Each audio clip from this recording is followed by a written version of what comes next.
പണിയാകാതെ എങ്ങനെ പ്രതികരിക്കാമെന്ന് ഇനി പാർട്ടി പഠിപ്പിക്കും. നേതാക്കൾക്ക് കമ്മ്യൂണിക്കേഷൻ ക്ലാസുമായി ബി.ജെ.പി. കേണൽ സോഫിയ ഖുറേഷിക്കെതിരെ മധ്യപ്രദേശിലെ ബി.ജെ.പി. മന്ത്രി നടത്തിയ വിദ്വേഷ പരാമർശത്തിന് പിന്നാലെ നേതാക്കൾക്ക് കമ്മ്യൂണിക്കേഷൻ ക്ലാസുകൾ നൽകാൻ പാർട്ടി ഒരുങ്ങുന്നതായി റിപ്പോർട്ട്. മധ്യപ്രദേശിലെ എല്ലാ എം.എൽ.എമാർക്കും നേതാക്കൾക്കുമാണ് ക്ലാസുകൾ സംഘടിപ്പിക്കുക. വിജയ് ഷായുടെ പരാമർശം ദേശീയ തലത്തിൽ തന്നെ വലിയ വിവാദമായതിന് പിന്നാലെയാണ് തീരുമാനം. എല്ലാ നേതാക്കൾക്കും പാർട്ടി നയം സംബന്ധിച്ച ബോധവൽക്കരണം നൽകും. എങ്ങനെയാണ് പൊതുമധ്യത്തിൽ സംസാരിക്കേണ്ടത് എന്നതിനെപ്പറ്റി ക്ലാസുകൾ ഉണ്ടാകും.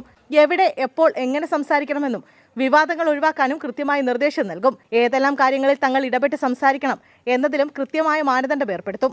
ജൂണിൽ മധ്യപ്രദേശ് തലസ്ഥാനമായ ഭോപ്പാലിന് പുറത്തുള്ള ഏതെങ്കിലും നഗരത്തിൽ ക്ലാസുകൾ സംഘടിപ്പിക്കാനാണ് ബി.ജെ.പിയുടെ നീക്കം. പാർട്ടിയുടെ മുതിർന്ന നേതാക്കൾ, ദേശീയ വക്താക്കൾ, മാധ്യമമേഖലയിലെ വിദഗ്ധർ തുടങ്ങിയവരാകും ക്ലാസുകൾ നയിക്കുക. എങ്ങനെ പക്വതയോടെ സംസാരിക്കണമെന്നും ഇടപെടണമെന്നും ക്ലാസുകൾ പറഞ്ഞു കൊടുക്കും.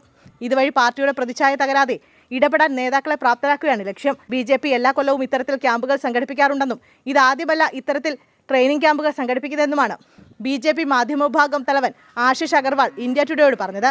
അതേസമയം കേണൽ സോഫിയ ഖുറേഷിക്കെതിരെ വിദ്വേഷ പരാമർശം നടത്തിയ മന്ത്രി കൻവർ വിജയ് ഷായ്ക്കെതിരെ ബി.ജെ.പി. ഇതുവരെ നടപടിയെടുത്തിട്ടില്ല.